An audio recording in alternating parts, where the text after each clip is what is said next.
Welcome back to the Marnie Blick tapes, the crime podcast that follows the many cases of the one and only Marnie Blick, a private detective who was active during the mid-90s and early 2000s. For this episode, a quick trigger warning. You will be hearing some very sudden loud sounds that may shock or startle you. Please listen in a safe environment. Now, if you haven't listened to an episode of the podcast before, you would be unaware of her condition.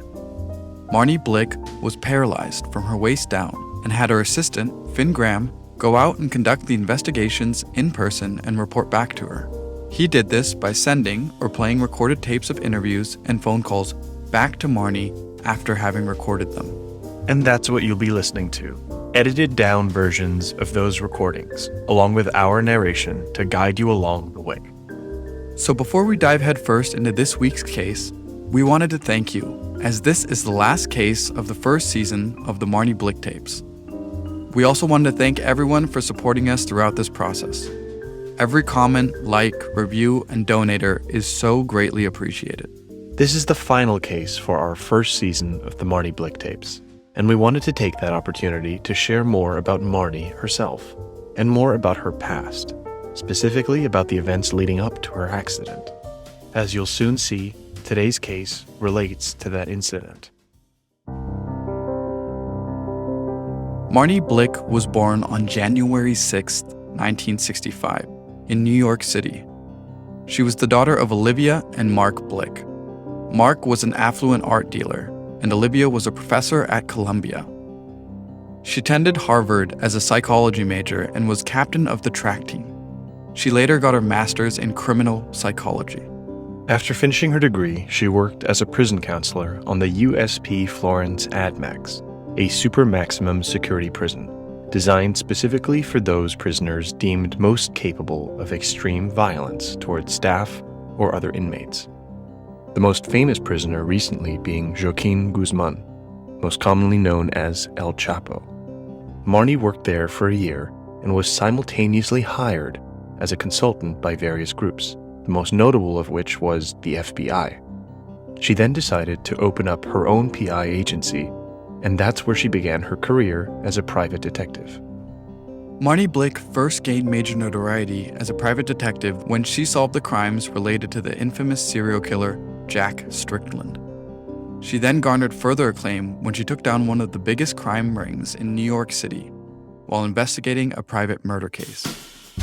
And that brings us to January 6, 1993. From a combination of Marnie's own records, as well as the investigation into what happened, we have a pretty accurate sense of the events of that day. It was Marnie's birthday. She had just finished up work on a murder case around the disappearance of Sean Flint, and she slept in late to catch up on sleep. Later in the day, Marnie's then-boyfriend, Adrian Costa, had prepared a surprise birthday dinner, with all of her close friends present at Cheng's Kitchen, one of Marnie's favorite spots on the Upper West Side in New York City. After a long dinner, the attendees parted ways. Marnie and Adrian left as well. Marnie needed to stop by her apartment to feed her cat, so she had asked Adrian to just meet her back at his place. They were planning on having a relaxing rest of the night in together, but that never happened. In Marnie's journals, she detailed how one moment she was looking at fresh snowfall on the sidewalks of the city, and then she remembers hearing the loud hum of an engine way too close. Her next memory is of her flat on her back, dazed, looking at a car speeding off and away. As she was crossing the street, a car had run a red light and barreled straight into her, crushing the lower part of her spine, hips, and legs. A nearby couple reported the accident, and the ambulance arrived shortly after to find Marnie laying limp in the middle of the street. A man named Dustin Hall was arrested that morning after the car that hit Marnie was found parked in a motel. When the cops busted down the door, he was found passed out naked with a prostitute by his side. He was later charged with a DUI and a hit and run and sentenced to 6 years. Now wheelchair-bound, Marnie retired from her profession. She traveled the world in search for any procedure that could have healed her, to no avail. she eventually accepted her new condition as a part of who she was.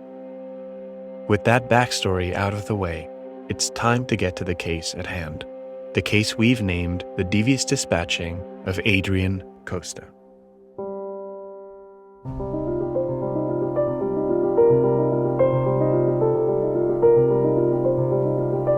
A former boyfriend of Marnie's, Adrian Costa, was found dead in his home by his fiancée, Diana Heinisch. And yes, this is the same person who Marnie was dating at the time of her terrible accident. Adrian was there with her through her recovery, but they soon after broke up. Back to the case at hand. Adrian was found dead in his living room on a blood-soaked carpet. He had been shot in the temple and badly beaten. He had bruises on his face as well as his body. The police suspected a possible burglary, but the amount of damage done to Adrian felt excessive, and nothing of value turned out to be missing. With this close connection to Marnie, word got back to her pretty quickly, and she must have felt like she needed to help, because she called Adrian's family the very next day. Costa. It's Marnie. Blick? Yes. You remember me? Yes. Well, Marnie, how are you? I heard about what happened. Adrian. I'm so sorry. Thank you, Marnie. Thank you for checking in. Yeah, of course. This may feel inappropriate, and I can only imagine what you're going through, but I wanted to reach out in case there was anything you need. Anything at all. I appreciate that. Thank you. And I know it's too early now, but when you're ready to speak about it, it could be very helpful. Yes, ma'am.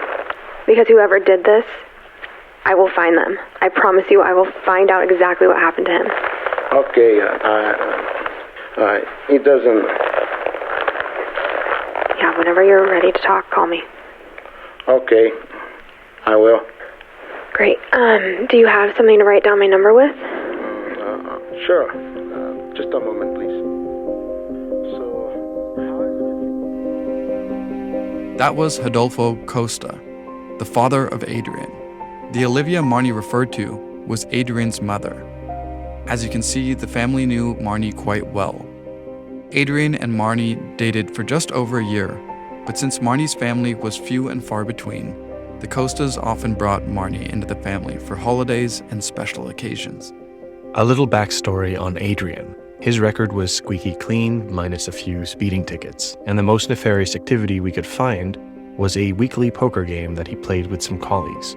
After Marnie had her accident and broke up with Adrian, he stayed in Manhattan for a year before moving back to his hometown of Cold Springs, New York. He had finished medical school and was then working at the local hospital as the head of the emergency room. And after moving to Cold Springs, he met his fiancée, Diana.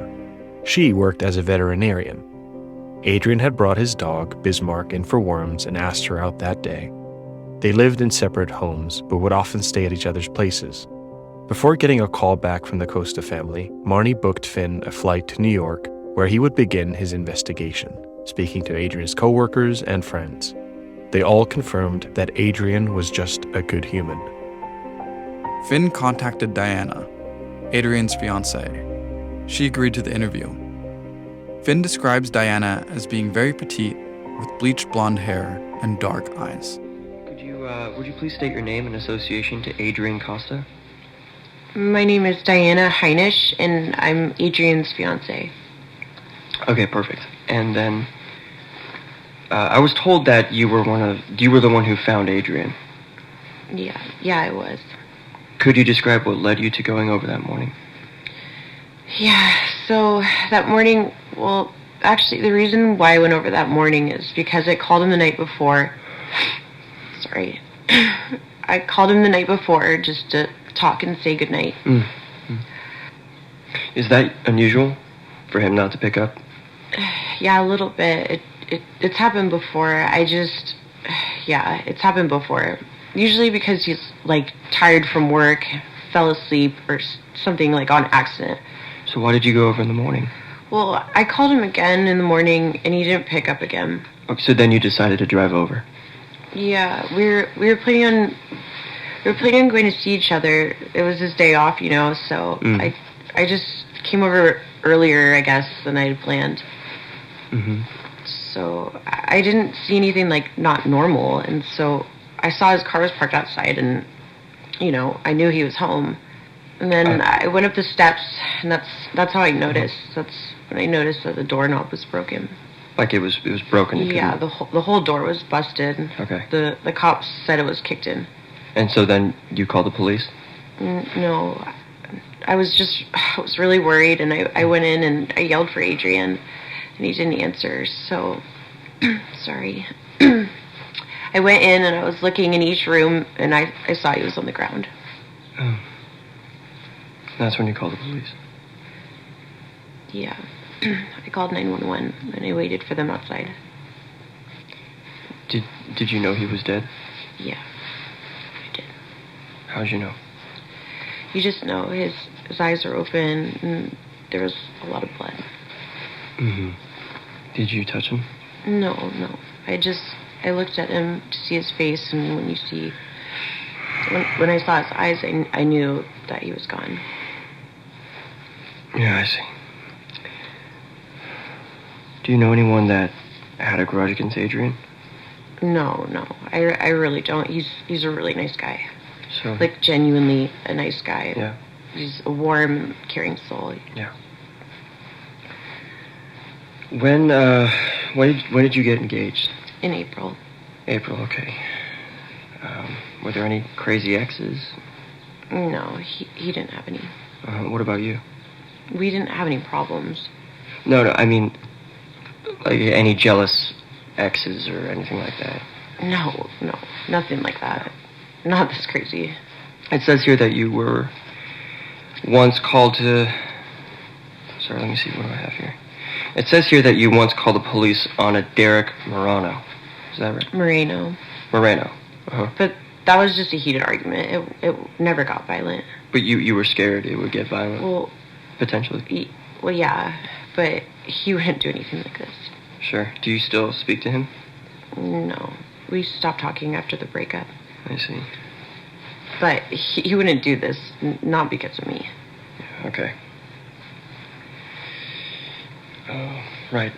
Okay, so did Adrian have a gambling problem, you'd say? No, not at all. Okay. How about a drug addiction?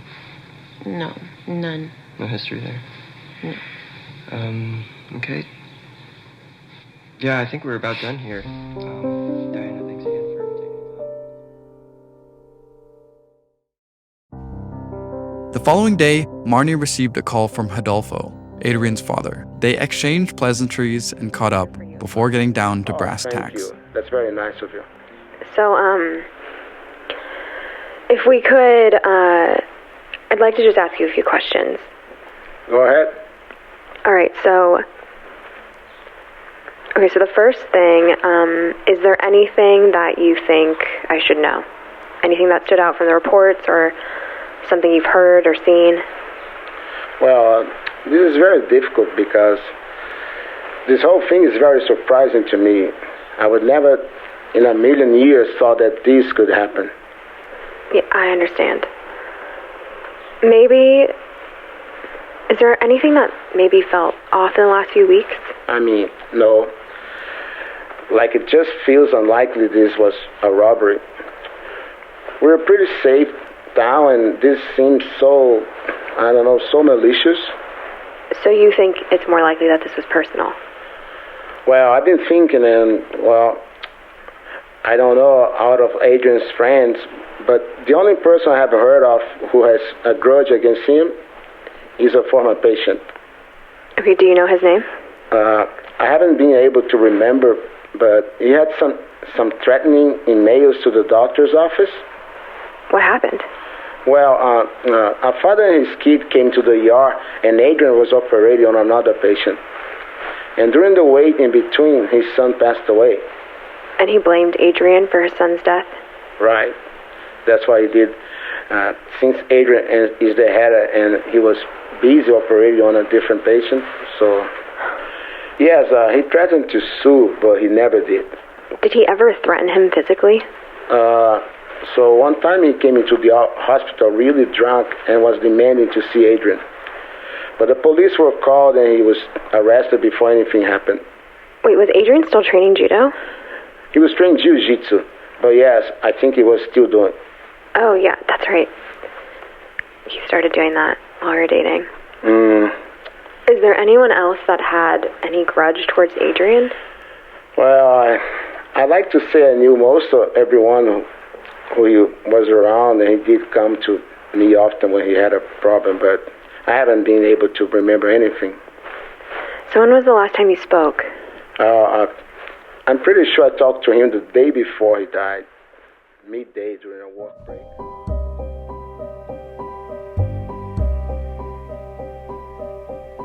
The conversation between Marnie and Rodolfo went on for a while, but in the end, the most pivotal information seemed to be the tension between Adrian and this unnamed father. If the father did indeed blame Adrian for the death of his son, then that is more than enough motive for a murder. So the investigation continued, with Finn driving to St. Mary's Medical Hospital, Adrian's former workplace. It was located outside of downtown, near the brook that ran through Cold Springs. It was a large, white building with big glass windows, and pretty sizable compared to the buildings around it. Finn was denied a few times before he got in contact with Dr. Reese Shore, a colleague and good friend of Adrian's. Remember the poker game we spoke about earlier? It was always played at Reese's apartment. He was pretty tall, with a big gut, and wore rectangular glasses below his receding hairline. No, everyone got along with Adrian. It's not hard to like him. Sorry, I meant it's hard not to like him. That being said, we heard of some tensions.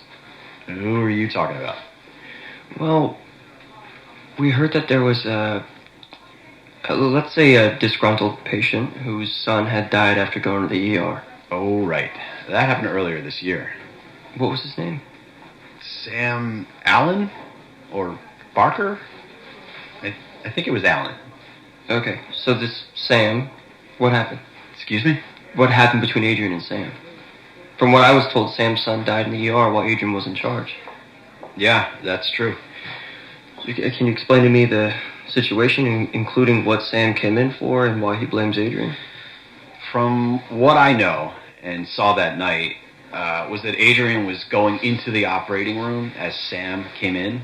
Yeah. And Sam approached Adrian in passing, but Adrian was already on his way to operate, so he brushed him off. He was in a hurry. And Sam had gotten in a car accident, and his son was knocked unconscious. Yeah. Like so when his son Corey passed, Sam blamed Adrian since he was in charge, and he felt, like ignored, for the lack of better terms. Okay. What did the son die from? I believe it was traumatic brain injury. He was in a coma when he was brought in here and passed later that night. Okay, so after that night, Sam would continue to harass Adrian? Yeah, I guess you could say that. He would call often and complain to the front desk. What would he say? He was usually drunk, from what I've heard, and would threaten to either sue or kill Adrian. Oh, really? He would use the word kill outright? Yeah, excuse my language, but he'd say, I'm gonna kill that son of a bitch. And did Adrian ever get a restraining order? No, I don't think he really took the threats that seriously. He also felt bad. We're talking about a parent losing their kid. I imagine it's got to be one of the hardest things to come to terms with. Yeah, fair. I also heard that he had to come to the hospital once and was arrested on site. Oh, yeah. He came a few times. Really? He was always very drunk, and he'd do the same thing, yell at the receptionist or whomever was in the lobby and about what had happened. Would he say the same thing about suing and threatening to kill Adrian and all that? Yeah, that's actually where I heard him say the whole son of a bitch, I'll kill you. Oh, you heard him say that? Yeah, I was in the lobby one of the times he came in. I had to get him to stop yelling and leave. What did you say? I told him, I was he had to go, or we'd have to call the police. Did that work? Sort of. He yelled a few more times, but I got him to go. Sure. But he was arrested at some point. Yeah, that's the last time we had heard from him, I believe. He came in, but was like extra loud and probably more drunk than usual. The front desk tried to get him to leave, but he tried to take the phone from them, and it ended up getting all physical. But physical how? Did he hit someone? No, it was more like yanking and pushing over the phone. Okay. Was that to try to get in contact with Adrian? I guess so. I don't think anyone really knew. Okay, and at this point, Adrian still didn't want to get restraining order or anything. Yeah, I know that sounds pretty bad. In retrospect, if Sam did do it then, I guess there were clear reasons for us to take more precautions, but it just felt like someone in pain. It didn't feel like it was dangerous. I see. If you saw him, you know what I mean. He's this pretty short, skinny, balding guy with glasses, are pretty unassuming or pretty harmless looking. So besides that, what was there anyone else you can think of who had any sort of reason to want to harm Adrian or cause him any? No.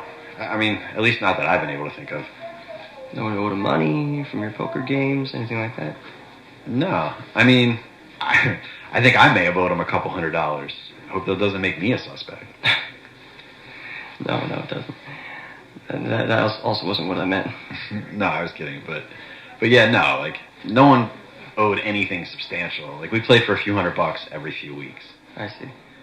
What about his relationship with Diana? Can you speak on that? Oh, she was great. From what I saw, she was really sweet. Sam Allen, the bereaved father, was nowhere to be found, or at the very least wasn't where Marnie was looking, since we have no records of them making contact at this time. So Marnie would have Finn visit friends and colleagues of Adrian's in Cold Springs, while Marnie would call older associates that still lived in Manhattan and Brooklyn. Marnie's calls were often hard to listen to because for some of them, it was the first time they were hearing of Adrian's death. The whole investigation was slow and seemingly going nowhere, but Marnie was determined to solve this case. Adrian just seemed to be the most likable and kind person, and the idea of a burglary gone wrong just seemed far-fetched. That is, until we found this tape on Marnie's answering machine. Hello, Marnie. Hi. It's Rodolfo. We received a call from a man saying that he wanted to give an anonymous tip about what happened to Adrian. So I thought it would be good to call you. When you can, please give us a call back. Okay? Thank you. I hope you're having a nice day. Bye. Marnie must have called the Costas back immediately because there were no notes between the voicemail and this call. Perfect. Hold on. Okay. So I wrote down his number, but basically he was saying he knew details about what happened to Adrian. Did he give a name? No. He said he wanted to be anonymous. So did the police call him already? No. He specifically said that he doesn't want any police. So you have to call him back? Not really. I was telling him that I was going to report it to the police, but he told me that he doesn't talk to the police. But he heard that there was a female detective, which is you, we hired, and that he would talk to her. So he wants to talk to you. Okay, so I will call him back. I thought it was strange, though, but I took down his number. Okay, I'll call him. What's his number? The number is... So before Marnie called the number back, she did some research and found that the number was registered to a prepaid mobile phone. So whoever this was, they were being very careful. Hello? This is Marnie Blick. I was hired by the Costas and told to call this number. Can you meet me outside of the Cold Spring Cemetery at 11 tonight? Can we speak on the phone first? No, I can't. It needs to be in person. I'm sorry. And really, no police. Why? Why all these precautions? I got answers. Just meet me outside of the Cold Spring Cemetery at 11. I can tell you who it was. Okay, but I need some proof that you know who did it. I just need to talk to you. This is important. I swear I can help you. Okay. All right, At 11. see you then. Bye. Finn and Marnie debated on whether or not they should get the police involved, but landed on that it wasn't worth the risk of losing a lead. So Finn waited a few hours before making his drive to the Cold Springs Cemetery, just outside of town. Finn was instructed to call Marnie when he was close. Here's that call. Are you there? Almost. Okay. Hey, what time you got? 10:51. You're right on time. Okay. I'm pulling up. Looks like the gate is closed. Okay, just wait there. Yeah, keep your lights on. Marnie and Finn stayed on the phone for the next 15 minutes. Before... Time. I'm just gonna wait outside. It's only just past 11. Oh, wait, shit, is it really? Yeah, you'd think you'd be used to waiting by now. Yeah, you'd think. Oh, wait, this might be him. Oh, cool. Nope. False alarm. What were you saying? I wasn't saying anything. Oh, I thought you were... Fuck! What was that? Finn! Finn, what's going on? Hello? Finn!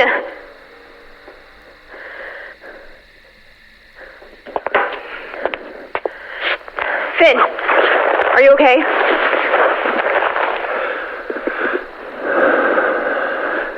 Hello? Who's this? Who is this? Where's Finn? Who am I talking to? Did you call the Costa family? Is this Marnie Blick?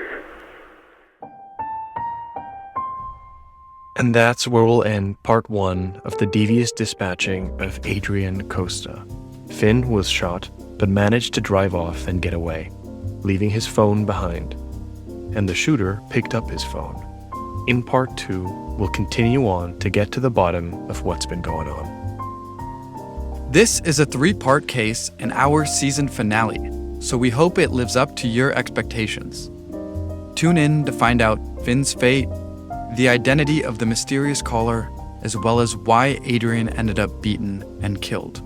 We appreciate any feedback you have for us, so feel free to reach out to us on Instagram at Antonius Nazareth and at Nicholas M. Sato, or email us at themarniebllicktapes@gmail.com. If you're listening through a podcast app, please be sure to subscribe so you don't miss an episode and leave us a review. And if you're listening on YouTube, don't forget to like and subscribe. Also, leave a comment. We'd love to hear from you. And if you really want to show us the love, then check us out on our Patreon. That's patreon.com/themarniebllicktapes. Thanks again, and we hope you're enjoying listening to this podcast as much as we're enjoying putting it all together. So thanks for stopping by, and we'll see you next week. Editing by Nicholas Sato and Antonius Nazareth. Music by Antonius Nazareth.